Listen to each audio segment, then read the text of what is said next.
بسم اللہ الرحمن الرحیم الحمدللہ رب العالمین اللہم صلی علی محمد وعلی آل محمد کما صلیت علی ابراہیم وعلی آل ابراہیم انک حمید مجید۔ ہم سب یہ چاہتے ہیں کہ قرآن اور سنت کی تعلیمات پر چل کر ہم اللہ تعالیٰ سے قریب ہوں۔ آج میں آپ کو 5 ایسی چیزیں بتاتا ہوں جن پہ عمل کر کے ہم اللہ تعالیٰ کو خوش کر کے ان سے قریب ہو سکتے ہیں۔ پہلی چیز، دین کا علم حاصل کرنا۔ ہم اپنا وقت اور پیسہ خرچ کرتے ہیں ڈاکٹر، وکیل، انجینئر، ٹیچر بننے کے لیے، لیکن جب سوال یہ ہوتا ہے کہ ہم اپنی زندگی گزارنے کے لیے کیا کر رہے ہیں تو ہم اس معاملے کو بالکل کوئی اہمیت نہیں دیتے۔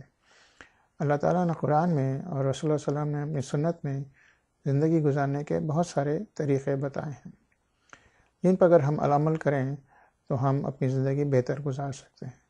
دین کا علم حاصل کرنا ہر مسلمان پر فرض ہے۔ امام الغزالی نے کیا خوب کہا ہے کہ عمل بغیر علم کے پاگل پن ہے اور علم بغیر عمل کے ضائع ہے۔ اب دوسرا قدم، اس علم کو سمجھنا۔ علم حاصل کرنے کے بعد علم کو سمجھنا ضروری ہے، کیونکہ اگر آپ نے اس کو سمجھا نہیں تو آپ اگلے قدم پر نہیں جا سکتے۔ نمبر 3، اس علم پر یقین کرنا۔ علم کو حاصل کرنے کے بعد اور اس کو سمجھنے کے بعد اس پر یقین کرنا ضروری ہے۔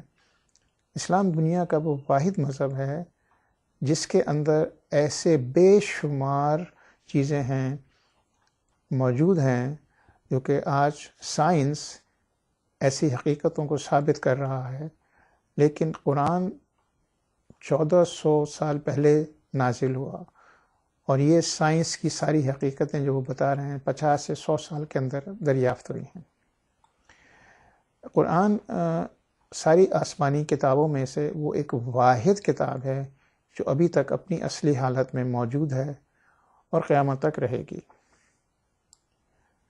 اب نمبر 4، اگلا قدم یہ ہے کہ جب آپ نے علم حاصل کیا، اس کو سمجھا، اس پر یقین کیا، تب آپ اس پر عمل کرنا ضروری ہے، کیونکہ جب آپ نے علم حاصل کیا تو اس پر عمل نہیں کیا تو اس کا کوئی فائدہ نہیں ہے کہ آپ نے اپنا وقت لگایا، آپ نے اس کو سمجھا اور اس پر آپ عمل نہیں کر رہے۔ ایک مثال دیتا ہوں کہ ایک انسان لاکھوں روپے خرچ کرتا ہے ایک ڈاکٹر بننے کے لیے، اور وہ جب کئی سالوں کے بعد ڈاکٹر بن جاتا ہے تو وہ پھر گھر بیٹھ جاتا ہے اور کسی کو علاج نہیں کرتا اس کا۔ اب یہ آخری قدم ہے اور وہ یہ ہے کہ دین کا علم جو ہے وہ دوسروں تک پہنچانا۔ یہ بہت بڑی خود غرضی ہوگی کہ ہمیں ایک اچھی چیز پتہ ہے اور ہم کسی دوسرے کو اس کو بتا نہیں رہے ہیں۔ یہ بالکل ایسا ہی ہے کہ آپ کو ایک بیماری کا علم ہے، علاج ہے کا پتہ ہے، لیکن آپ کسی کو بتا نہیں رہے ہیں اور صرف اپنے پاس رکھ رہے ہیں۔ مجھے امید ہے کہ آپ میری باتوں پر غور کریں گے اور ان 5 اقدامات پر عمل کر کے دنیا اور آخرت دونوں میں کامیابی حاصل کریں گے۔ السلام علیکم ورحمۃ اللہ وبرکاتہ۔